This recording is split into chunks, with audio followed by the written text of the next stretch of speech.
Un tour de la propriété, des visites des stands et les échanges habituels qui vont avec.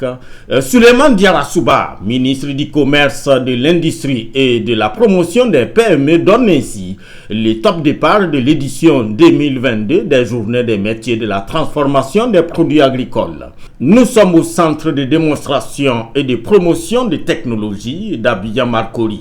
Et le premier responsable de l'industrie de Côte d'Ivoire n'en est pas moins fier de ce qu'il a pu constater. Le constat est que l'agro-transformation, la transformation de nos matières premières est en marche. Lorsqu'on a pu visiter tous les stands tout à l'heure, on a pu noter que nos dames, nos femmes, ou les agro-transformatrices et agro-transformateurs font preuve d'imagination, font preuve d'ingéniosité, font preuve également d'audace à l'effet en fait de transformer tous ces produits vivriers qui sont transformés, et également ces produits de rente qui sont transformés de façon artisanale ou semi-artisanale et mis à la disposition de nos consommateurs, de nos populations.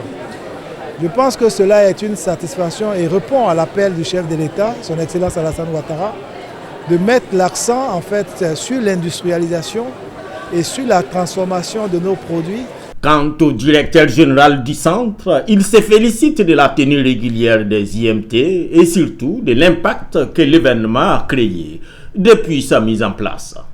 Le président Houphouët-Boigny a fait le premier miracle ivoirien à travers la simple vente des produits bruts de l'agriculture ivoirienne.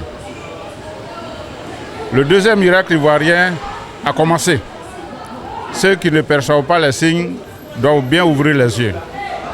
À travers une stratégie d'investissement massif, le président Ouattara est en train de rendre la Côte d'Ivoire très attrayante.